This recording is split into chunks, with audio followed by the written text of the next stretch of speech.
Hello hi നമസ്തേ നമസ്കാരം. എൻ്റെ പേര് ദീപ കെ കക്കോത്ത്, കണ്ണൂർ ജില്ലയിലാണ്. അപ്പോൾ എല്ലാവർക്കും സുഖമാണോ? ഇന്നൊരു പുതിയ വീഡിയോ ആയിട്ടാണ് വന്നിരിക്കുന്നത്. എൻ്റെ ചാനലിൻ്റെ പേര് കാക്കോത്തിയിലെ ചിരിവീട് എന്നാണ്. അപ്പോൾ നമുക്ക് പുതിയൊരു വീഡിയോ ആയിട്ട് വന്നിരിക്കുന്നത്. അപ്പോൾ എല്ലാവർക്കും സുഖമാണോ? എന്തൊക്കെയുണ്ട് വിശേഷങ്ങൾ? നമുക്കപ്പോൾ വീഡിയോയിലേക്ക് പോവാം. ഓക്കേ.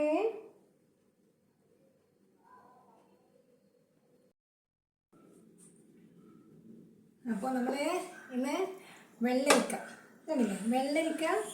വെച്ചിട്ടൊരു കറി ഉണ്ടാക്കാൻ പോകും. മോര് കറി എന്നും പറയും, വെള്ളരിക്ക പുളിശ്ശേരി എന്നും പറയും. നമുക്ക് നോക്കാം. വെള്ളരിക്ക നമുക്കൊന്ന് കട്ട് ചെയ്തെടുക്കാം. കണ്ടില്ലേ?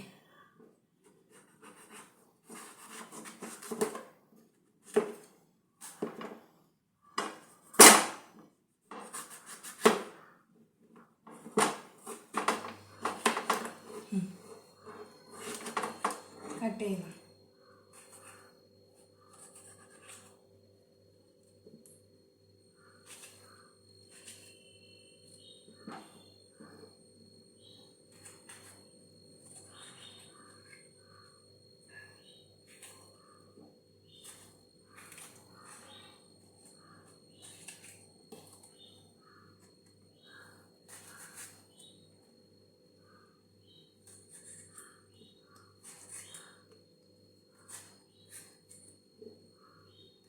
കട്ട് ചെയ്യാൻ പറ്റും. തൊലി ചില ആളുകൾ കളയത്തില്ല, അപ്പം ഞാൻ കളയും. മീൻസ് ഞാൻ വെള്ളരിക്കയുടെ തൊലി കട്ട് ചെയ്ത് കളയും. ഓക്കെ.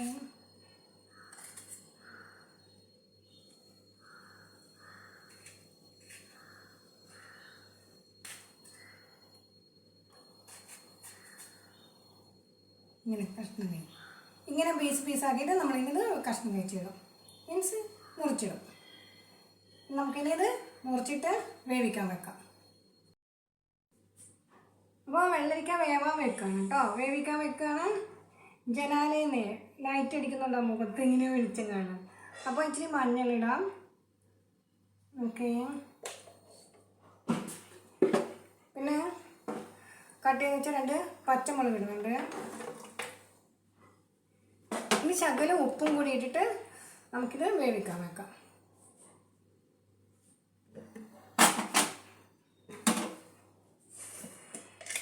ക്യാമറ ഞാൻ ഓരോ സാധനം എടുക്കാൻ അങ്ങോട്ടും ഇങ്ങോട്ടും പോകുമ്പോഴേ ഇച്ചിരി ലൈറ്റിങ് പ്രശ്നം വരുന്നുണ്ട്.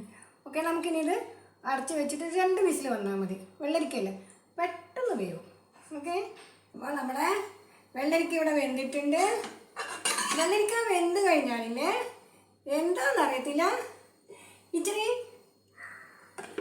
പച്ചവെള്ളം ആ വെള്ളരിക്കയുടെ കണ്ടില്ലേ ഇതിൻ്റെ മേലോട്ട് ഇങ്ങനെ എന്തിനൊന്നും അറിയത്തില്ല കേട്ടോ. അപ്പോൾ ഇനി നമുക്ക് അരപ്പ് ചേർക്കാം. ചില ആളുകൾ അരപ്പ് ചേർക്കും, ഇല്ലാതെ ചില ആളുകൾ തേങ്ങയുടെ പാല് മാത്രമേ ചേർക്കാറുള്ളൂ. ഞാനിവിടെ അരപ്പാണ് ചേർക്കുന്നത്.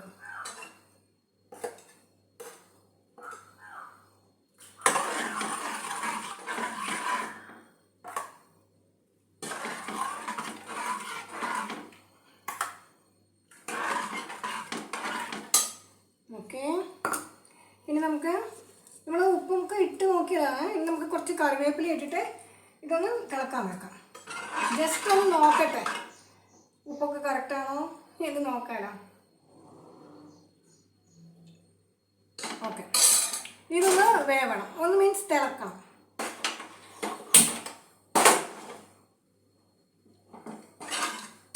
ഇത് കുറച്ച് സമയം ഒന്ന് തിളച്ച് കഴിഞ്ഞാൽ ഓഫാക്കി വയ്ക്കും. അത് കഴിഞ്ഞിട്ട് കാണാം. ഓക്കെ. അപ്പോൾ കറി കുറച്ച് തണിയിട്ടുണ്ട്.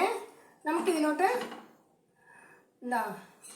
മോര് കറിയല്ലേ, അപ്പോൾ നമുക്കിതിൽ ഒഴിക്കാം.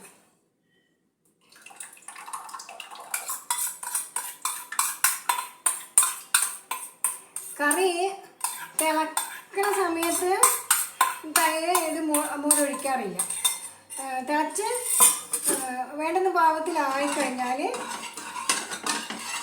മാറ്റി വെച്ചിട്ട് ഇച്ചിരി തണിയാൻ വെക്കും കുറച്ച്. അപ്പോൾ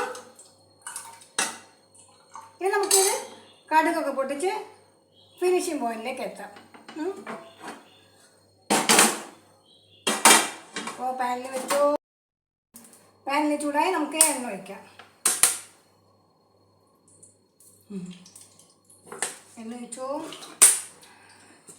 മോര് കറി ആയതുകൊണ്ട് ഞങ്ങളൊക്കെ എന്ത് ചെയ്യും, ഉലുവയിടും. ഉലുവയില്ലേ, ഉലുവ ഇട്ടിട്ട് വറുത്തിടും. ഓക്കെ,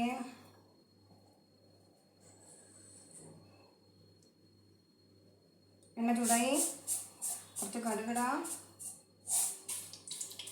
ഇരിക്കും.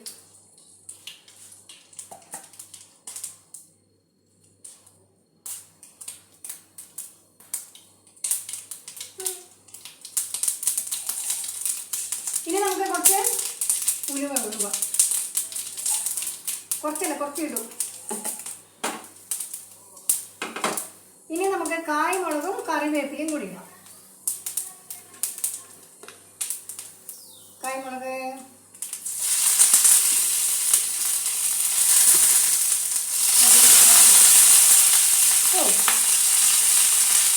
ഇനി നമുക്കത് കറിയിൽ ഒഴിക്കാം.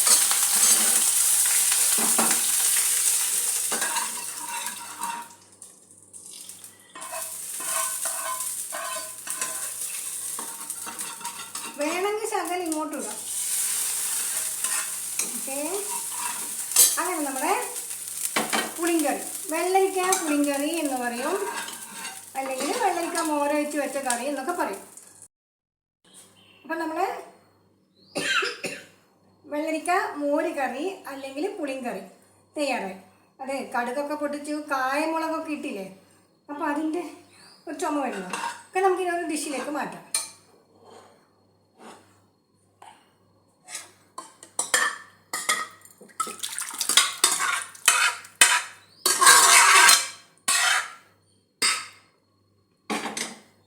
അപ്പോൾ നമ്മുടെ വെള്ളരിക്ക മോരുകറി അല്ലെങ്കിൽ പുളിങ്കറി തയ്യാറായി. നമുക്ക് പെട്ടെന്ന് തയ്യാറാക്കാൻ പറ്റും. ഇനി എന്താ അടുത്ത പരിപാടി കാണാം. അങ്ങനെ നമ്മുടെ മോരുകറി തയ്യാറായിട്ടുണ്ട്, പുളിങ്കറി.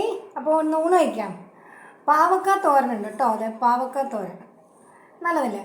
കയ്പുള്ള പാവക്ക തോരനും പുളിയുള്ള നല്ലൊരു മോര് കറിയും സൂപ്പർ അല്ലേ. ഓ, മോര് കറി വയ്ക്കണോ, അടിപൊളിയല്ലേ. കയ്പ്പ് പാവക്ക മീൻസ് കയ്പ്പൊക്കെ തോരണം. അതിൽ നല്ല കയ്പ്പുണ്ടാവും. അതിൻ്റെ കൂടെ പുളിയുള്ള മോര് കറിയും അടിപൊളിയല്ലേ. പഴുത്ത മാങ്ങയുണ്ട്, ഞാൻ കട്ട് ചെയ്യില്ല, വിശക്കുന്നുണ്ട്. കഴിക്കട്ടെ. ഓക്കെ, നോക്കാം.